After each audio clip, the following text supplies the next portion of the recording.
Astronaut robot arrest giant gorilla. Space में एक spaceship बड़े आराम से उड़ रही थी। वहां के अपने काम को पूरा कर दो लोग एकदम टेंशन फ्री होकर बैठे थे। वैसे भी उन्हें कौन सा टेंशन, दोनों के दोनों रोबोट जो थे। जी हाँ, एस्ट्रोनॉट रोबोट जो खास स्पेस में जाने के लिए बनाए गए थे। बहुत ताकतवर और शक्तिशाली थे, साथ में स्मार्ट तो थे ही। रोबोट वन कहता है, वेल डन एस्ट्रो वन, हमने मिशन सक्सेसफुल अकम्प्लिश्ड किया। हे एस्ट्रो टू, धरती से कोई संदेशा आ रहा है। It's an emergency. उनके सामने रखे मॉनिटर पर संदेश आता है कि उन्हें किसी इमरजेंसी की वजह से जल्द पृथ्वी पर लैंड होना पड़ेगा। अब वो ठहरे रोबोट इंसानों से ज़्यादा फास्ट थे। उन्होंने तुरंत अपनी स्पेसशिप धरती की ओर बढ़ा दी और जल्द से जल्द वहां लैंड हो गए। साइंटिस्ट कहते हैं, hey Astro 1 and 2, well done for your mission. हमें यहाँ वापस बुलाने का क्या कारण सर? क्या यहाँ कोई इमरजेंसी है? साइंटिस्ट उन्हें बताते हैं कि एक जायंट गोरिल्ला ने सारे शहर को तहस नहस कर दिया है और वो एक एक करके बाकी शहरों की ओर बढ़ रहा है। मिलिट्री फोर्स भी उसे रोकने में उस पे मिसाइल छोड़ेंगे तो देश का और लोगों का भी भारी नुकसान होगा। अब तुम दोनों ही कुछ करके किसी भी हालत में उसे तबाही मचाने से रोकना है। ओके, हम जरूर उस जायंट गोरिल्ला को रोकेंगे। बस हमें आप उसका लोकेशन बताइए, हम अभी खुद को चार्ज करके वहां पहुंचाएंगे।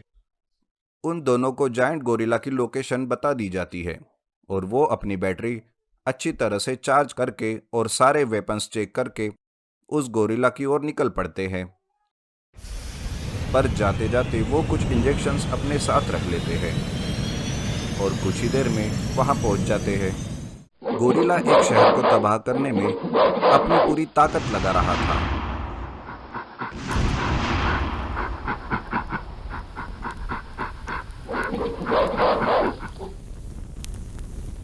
ओह नो, इसने तो पूरा शहर बर्बाद कर डाला।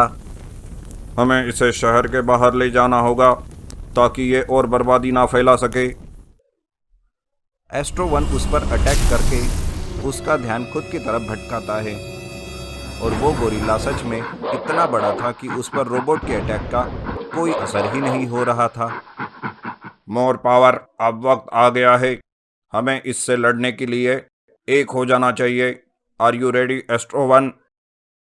Yes ready. एस्ट्रो 2 जंप मारकर एस्ट्रो 1 के ऊपर जा खड़ा होता है और वो दोनों मिलकर एक जायंट एस्ट्रोनॉट रोबोट बन जाते हैं और गोरिल्ला के बराबरी में आते हैं और फिर उस पर अटैक करते हैं। उनके अटैक से गोरिल्ला का ध्यान उन पर जाता है और वो गुस्से में आकर उसे पकड़कर पटकने की कोशिश करता है, पर रोबोट वहां से तेजी से समुंदर की ओर भागने लगते हैं और गोरिल्ला समुंदर के पास पहुंच जाते हैं, जहां गोरिल्ला के कारण बर्बाद हो सके ऐसा कुछ भी नहीं था। अब रोबोट और गोरिल्ला में जमकर फाइटिंग होने लगती है।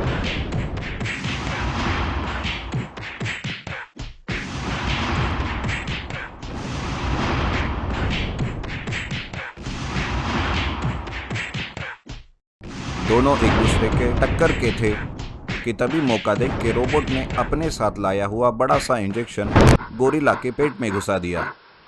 वो लगते ही गोरिल्ला बेहोश होकर गिर पड़ा और मेगा रोबोट फिर से एस्ट्रो 1 और 2 बन गए। उन्होंने उस गोरिल्ला को जकड़ कर रख दिया और ऑफिसर्स को इन्फॉर्म कर दिया। फाइनली ये पकड़ा गया, अब इसका क्या करना है वो तो वो ऑफिसर्स ही बताएंगे। थोड़े ही देर में वहां मिलिट्री फोर्स और एक साइंटिस्ट की टीम पहुंच जाती है।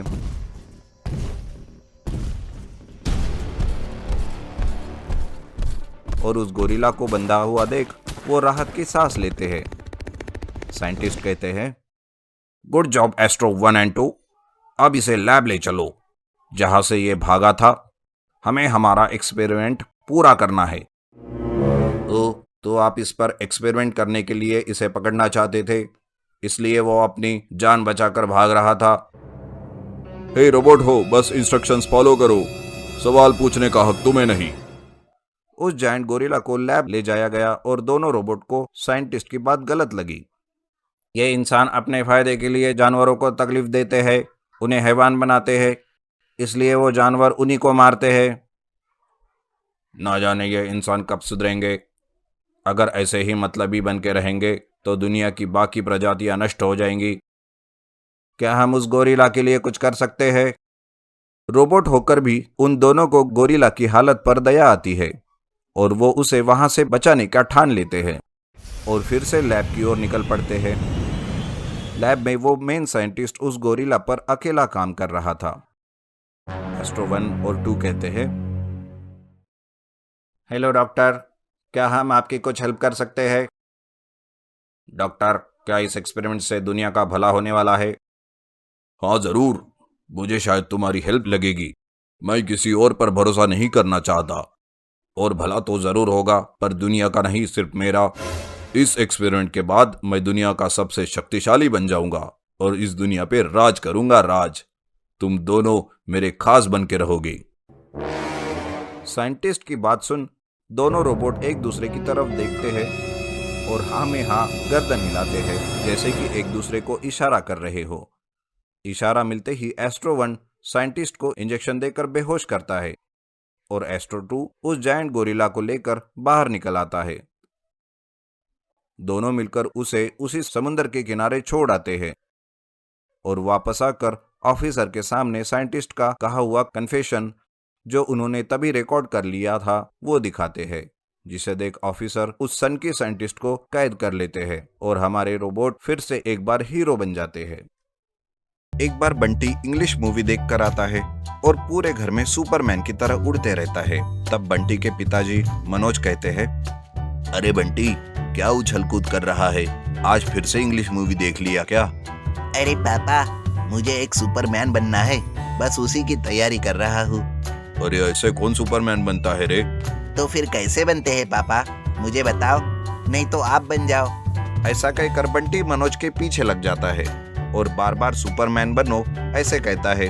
बंटी की बातों से मनोज बड़ा परेशान होकर अपनी बीवी कमला से कहता है, अरे कमला, जब तुम गर्भवती थी तो क्या बस इंग्लिश मूवीज ही देखती थी क्या? तेरे बेटे ने तो मेरे नाक में दम कर दिया है। क्या कहा? मेरा बेटा? क्यों जी, तुम्हारा नहीं? और मुझे कोई शौक नहीं है इंग्लिश मूवी देखने का, ये सब आपका ही असर है। मनोज कमला को गुस्सा करते देख वहां से निकल जाता है। चलते चलते मनोज तालाब के पास जाता है। वहां पर उसे एक एक्सीडेंट हुआ दिखाई देता है। मनोज तुरंत वहां जाता है। अरे ये एक्सीडेंट कैसे हुआ और यहाँ कौन पड़ा है? ऐसा कहकर मनोज उस आदमी के पास जाता है। वो आदमी बेहोश पड़ा हुआ था। मनोज उस आदमी को पानी पिलाता है। तब कुछ ही देर में उसे होश आता है।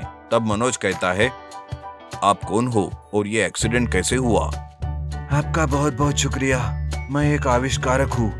मेरा नाम मनमोहन है।